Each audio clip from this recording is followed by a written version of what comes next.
Past 420 million years ago, worlds break. Oceans become white magma hot, beating with change. Origins get swept away, swirling into myth like land masses joining, each negotiating new fringes and places of contact.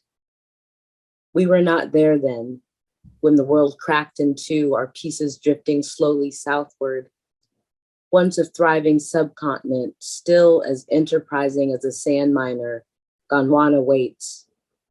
A millennia of collisions give birth to 3 continents: Africa, South America, North America, giving the impression Gondwana is never the same place twice. Gondwana is like sand, unsettled, transitory, an infinite hourglass sifting, waiting for reunion. Safe in the knowledge that a continent is a temporary arrangement, a grain of sand set adrift in the slow-moving river of time. Now Gondwana is no more. Gondwana waits for its future of unification. Now, in its time of apartness, the waves beat the sand to the shore. Right here where a local with black skin and red shorts jogs down the sand less than 1 mile north of where a sign used to stand. A sign declaring, this bathing area is reserved. A sign that, like Gondwana, stands no more. Thank you for joining us as we spend a few minutes sharing with you our public digital humanities project, Eroding the Future, telling the story of sand mining and climate justice in coastal South Africa. We're joining you from California State University, Channel Islands, a public university located 1 hour north of Los Angeles. Our time zone is 9 hours behind that of Johannesburg. We are recording our presentation in hopes of avoiding any early morning glitches on our part. We encourage you to visit the link posted on this slide, where you can explore our project in greater depth and contribute to our storytelling network, which we call our Sand Shed. Our project has been strengthened by our diverse perspectives in areas of expertise. Anderson is a writing and rhetoric scholar who is passionate about scientific communication and literacy for everyday citizens and decision makers, especially regarding the coast. Baker has engaged in a long-time intellectual and creative inquiry into South Africa as a transnational literature scholar and writer. I'm a scientific expert regarding what shapes our beaches and how humans transform the coast, as well as communicating data visually. Together, we forged a new way of communicating and storytelling. Our interactive project explores how digital space can be used to build transnational climate justice networks. Collectively, we are inspired by the transformative potential of story. We integrate up-to-date scientific content with data visualization and flash fiction to tell the story of sand mining, a little-known but devastating extractive practice that threatens coastal communities globally. We locate our examination in Durban, where both legal and illegal sand mining are exacerbating the erosion of this rich and diverse coastal community. Through this interdisciplinary collaboration, we interrogate the transnational dynamics of extractive economies and suggest an alternative network rooted in the ancient practice of storytelling as an intervention into the desires that continually drive humans to want to extract more. According to a 2019 report by the United Nations, global demand for sand has tripled over the past 20 years. Sand is the second most extracted and traded resource on Earth after water. The urbanized world is built on sand taken legally and illegally from coastal communities like Durban.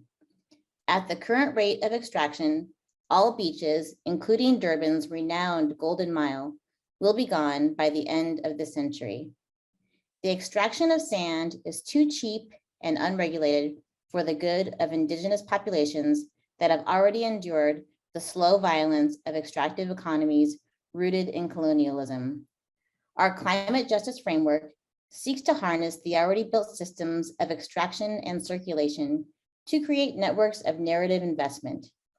the same transnational flows that put English in the world and invite interrogation at this conference enable us, as English-speaking scholars from California, to use story to reimagine the transformative potential of these circulatory networks to work towards climate justice. A two-dimensional map is ill-equipped to represent spatial relationships to multiple kinds of circulations. The circulation of bodies, practices, concepts, ways of being, and identities. A digital map better represents spatial relationships as a network, which is essentially a mode of intercommunication. Using an ecological framework, we might represent this rhetorical terrain of dynamic circulation and interconnection through the concept of a watershed, a topographic concept that denotes a space where systems combine, interact, connect, feed off each other, and collect. As a multimedia, open access text, a story map can connect readers to ideas and relationships between and within cultures and communities they might not otherwise encounter. This, in turn, can engender deeper investment in the fates of those who bear the greatest impact of global consumptive activities. Online, interactive, digital media provide a particularly immersive, participatory, and ultimately transformative experience for readers. Researchers posit that the experience of being taken into a narrative world is a key aspect of media experience. As a medium and a method, digital storytelling has the power to engulf readers in new ideas and experiences and engage them in wicked problems that are at once global and local. Present. Part 1, The Suck. One evening at sundown, as I was walking along Derry Beach, its promenade dotted with piled up sandbags, I thought I heard a sound, a sort of a sucking sound, a few kilometers behind me. I began walking quickly, trying to figure out where it was coming from. I crossed the M4, walked 1 hour, 3 hours, 6 hours, all the while following that sound, which still seemed like it was coming from many kilometers away. I turned right onto Westville Road, and after a while stopped at Xanadu Karaoke in Pinetown, and even over the upbeat thud of Bhangra music I could still hear that sound, that deep sucking sound. So I followed the M31 until it became the M1, took Old Main Road out of Pinetown to Hillcrest, with that sound still seemingly kilometers in front of me, even after so many hours of walking. In Kadi, the proprietor of Endodembi Auto Repairs told me it was probably all in my head. Really, it must be me because he didn't hear anything at all. I should go up the road to the park and take a rest. Present, Part 2. That suck was a slow violence. No one person felt it too sharply. It was a gradual drift. Why would community members consent to the hungry sucking of lips, that whining pull of empty stomachs, when there was all this sand just lying there, quiet, right under their feet? The sound was getting louder, seemingly coming from all directions now. 5 boys sucking on popsicles pointed me toward the river's source. I dashed down the D1004 toward the Yumjini River. I imagined its pristine source so unlike its mouth.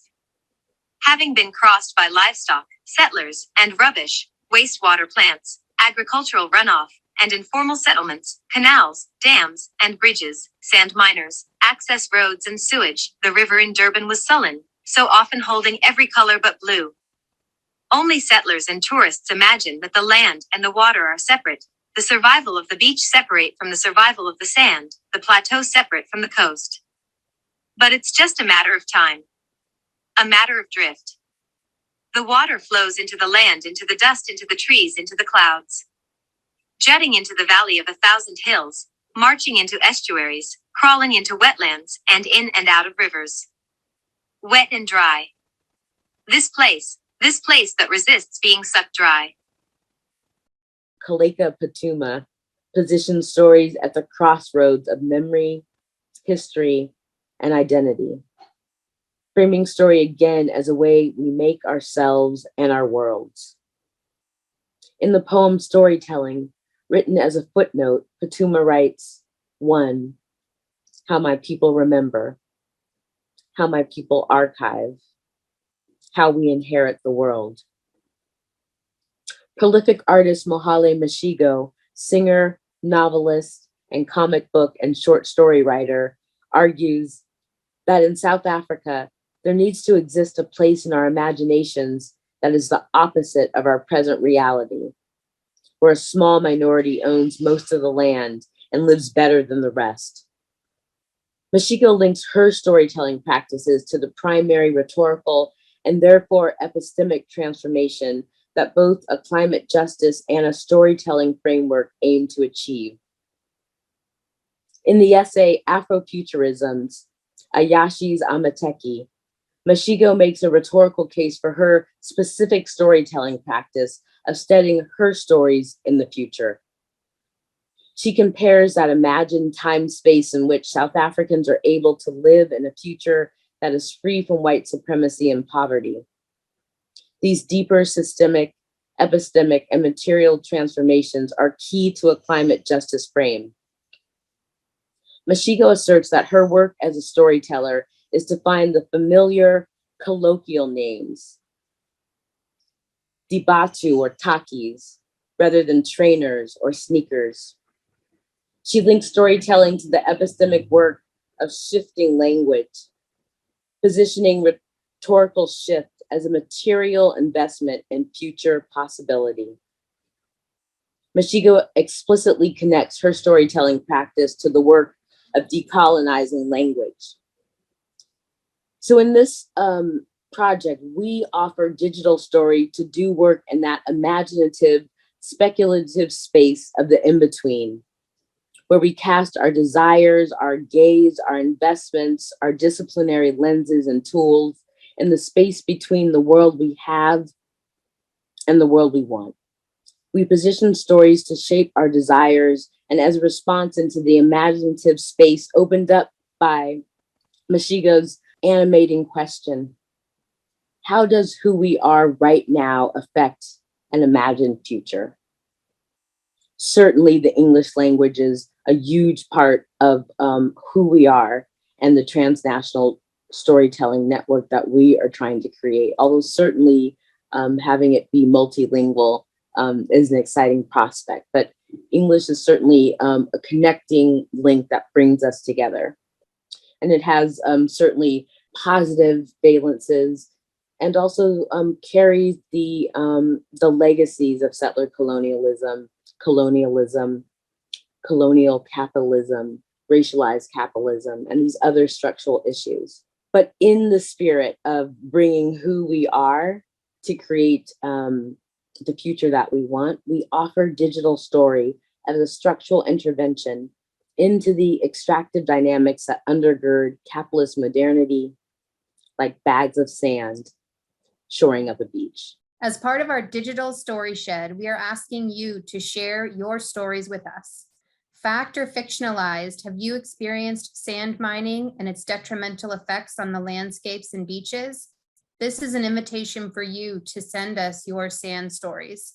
Simply use your device to scan the QR code and become part of our interactive map.